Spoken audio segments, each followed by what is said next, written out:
Hey guys, Yumon Eaton here, IFBB Pro and Dragon Farm athlete. So currently at the end of my off season, got about 6 weeks left before I start prep for my pro debut.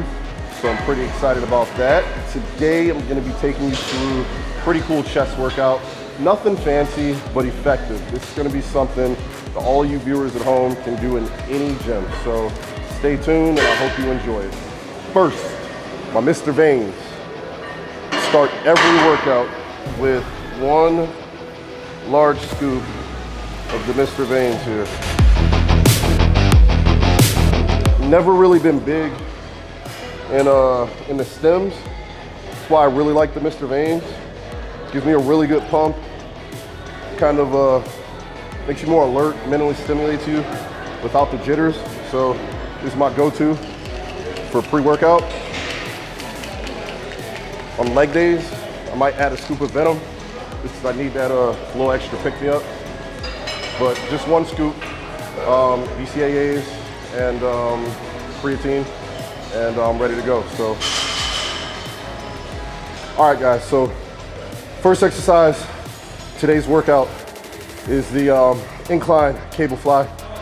And the reason I'm doing this particular exercise first is because before I start any pressing movements, it takes me a while, as I've gotten a little older, to get warmed up. You know, my elbows are a little rusty, my shoulders, so I start all my workouts with a fly movement, and I prefer cable flies. So the reason I'm doing it on an incline today is because one of the main criticisms I've received is that my upper chest is a bit shallow compared to my lower pecs. So the goal for today's workout going to be more upper chest development, so it'll be an upper chest focused workout.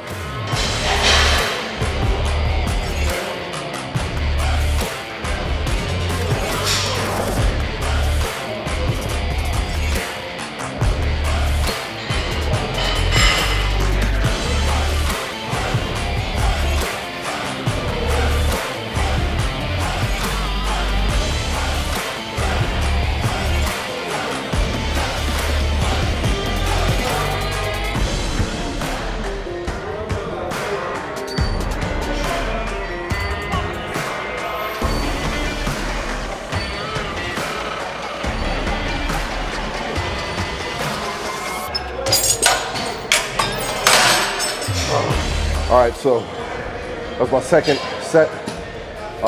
Normally do 4 or 5 sets of the first exercise, and that's just because it's my first exercise and it normally takes me a couple sets to get warmed up.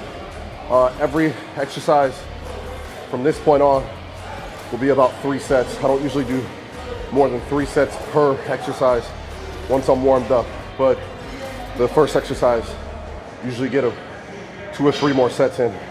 You know, once I feel comfortable, warmed up, get the blood moving, my joints start to feel a little better, everything starts to loosen up, then I'll start moving up in weight and, you know, it's basically working sets from that point on. But first couple of sets are in the 15 to 20 range, and then once I get into my working sets, it's usually around 12 reps. So.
So that's my final set, this exercise. And we'll be moving on to hammer incline press for the second exercise. One thing I want to emphasize for this particular movement is the height, the incline bench. What I see a lot of people doing is the incline bench is too high. The angle is way too high, above 45 degrees. And do that, take a lot of the emphasis off of the upper chest and place it on the anterior deltoid. That's what you don't want. We're not training shoulders. Focus should be on the upper pecs. So you want to keep the incline at about 45 degrees or even slightly under. This right here is about 45. It might be slightly under, but it's 40, 45. That's where you want to be at to really emphasize those upper pecs. So moving on to incline, hammer incline. So this will be my first working set here on the incline hammer press. Did first set with 2 plates just to fill it out. 15 reps. Here we'll go for 12. And we'll do one more set after this for 10 to 12. Depending on how this feels, see if I go up or not. Normally go a little heavier than I am today, but it's been a long week, a lot of traveling, and a lot of filming, so body's a little beat up, and you know, you get to this point, you learn to listen to your body. You don't force anything. That's how you stay healthy and stay active in this sport, you know? You don't ever want to force anything. If your body's telling you to slow down, you listen to it. And that's what I've learned to do in recent years. It took me a long time to learn that lesson, but I was forced to with all the injuries that I've accumulated over the years. But you know, when I've had a long week or my body's achy, sore, you know, tired, exhausted, and you know, things just aren't 100%, I've learned to kind of slow down and back off. You know, and that doesn't mean less intensity, just means different intensity. So instead of intensity in the form of resistance or weight load, you know, I'll incorporate drop sets, increase the tempo, less breaks between sets, partial reps, stuff like that. So you live and you learn. It's all about trial and error. That's what this sport's all about.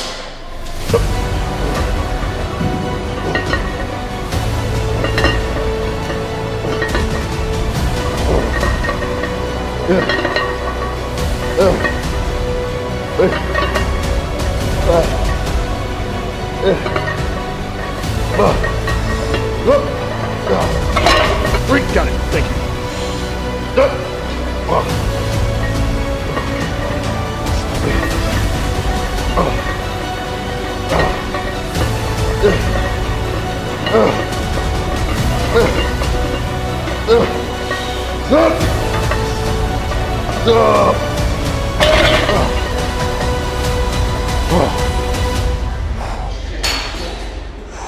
All right, guys, so moving on to the third exercise. I'm here on the flat machine press. Probably one of my favorite exercises for chest. It's good for just overall chest development. Today is upper chest focused, but you don't want to leave other areas of the chest out as well. You want a complete workout, you want to emphasize everything. So moving on to the flat chest press. And then from here, we move it on. This guy right next to us, just back, the upper chest focused. So we're already warmed up. So I'm looking for first set, 12 to 15 reps, just because it is a different angle. I'm warmed up, but it is a different angle. So I don't want to go all out on the first set. So close to the 15 reps on the first one. The next 2 sets will go heavier and probably drop the rep range to 10 to 12.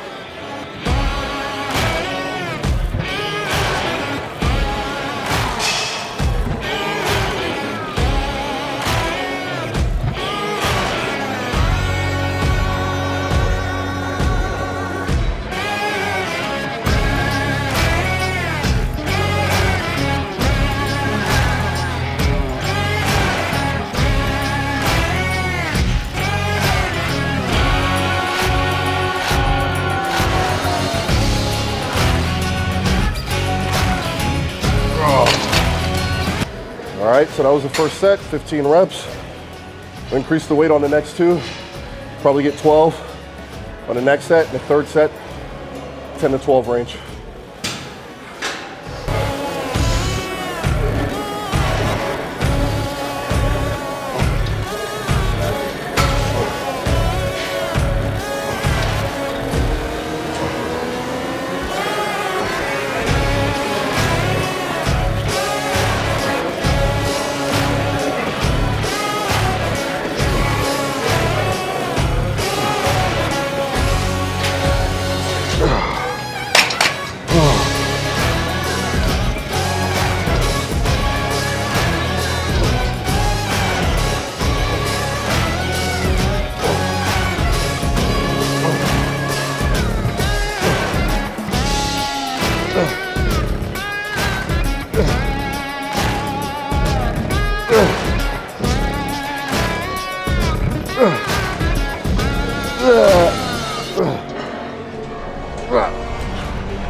Guys, so this will be the fourth exercise today, the incline machine press.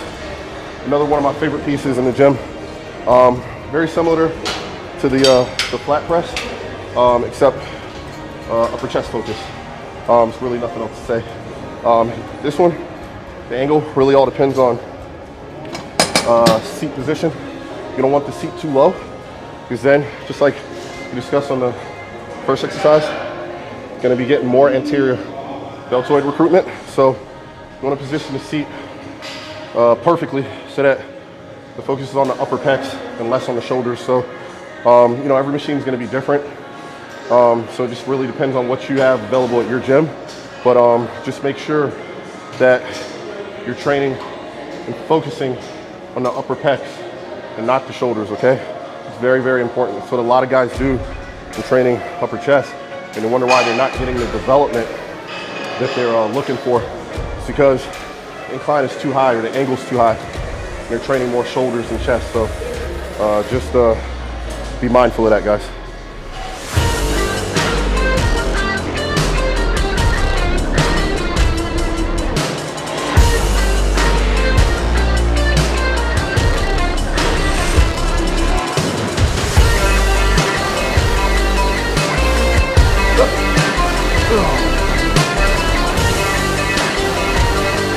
All right, here, I'm good and warm. So I don't need to do that first preliminary set that I've done on the previous exercises. I'm good, I'm warm, my body feels great, my elbows feel good, my shoulders are good. So as you saw, I went straight for the heaviest set. We'll get 3 sets of 12 here. And I'll do the same thing on the next exercise, the final exercise, which will be cable flies, standing cable flies. So 2 more sets here, 12, then we'll finish up with cable flies. We're not gonna go heavy there. The idea with that particular exercise is just really focusing on and maximizing the contraction and blood flow.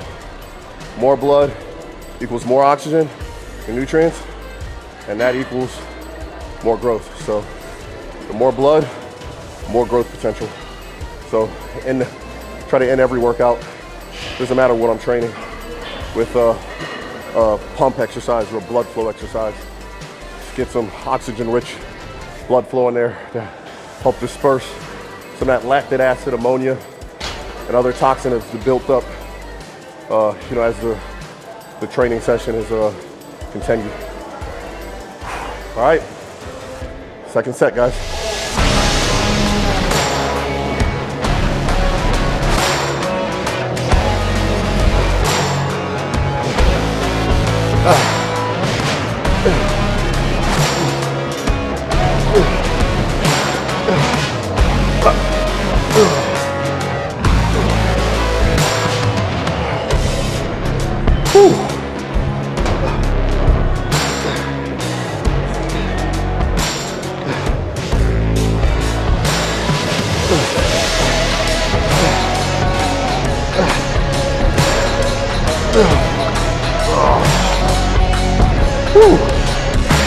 Yeah, it's heavy at the end there. Sheesh.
Alright guys, so that concludes tonight's chest workout. Did my 3 sets here, cable crossovers. And one thing I wanted to explain is why I'm using this particular machine versus the cable towers. So I prefer using the free motion to do my cable flies because I'm able to place my butt against the platform. Basically secures me, prevents me from using momentum in order to complete the reps. That way I'm able to maximize the contraction, place more emphasis, overall emphasis and tension on the pecs. So by keeping my butt against the platform, I'm able to lower my lower back to about 45 degrees, which is exactly where I want it. Throw my shoulders back, stick my chest out, and really maximize each individual contraction versus doing them on the towers here where, you know, I have to balance myself, momentum's involved, and, you know, I spend a lot more time just trying to get situated and making sure I'm in the right position, you know, and less overall emphasis on the contraction and overall tension on the pecs. So that's the main reason I prefer doing them on the free motion machine. Anytime I do cable flies, it's always here. I just like to secure myself here, butt against the platform, get in position, 45 degrees, shoulders back, chest out, stay there, and really maximize each contraction. Just works for me. You guys give it a try. I'm sure some of you were wondering why I was doing it there and doing it that way. And I'm sure we were gonna have questions about that, so I thought I would bring it up. But you know, see for yourself, give it a try, and you know, let us know how you like it. But like I said, that's today's workout. Hope you guys enjoyed it. Hope you learned something. Drop us a comment and let us know how you like the workout and like the video. And I'll see you next time, guys. Have a good night.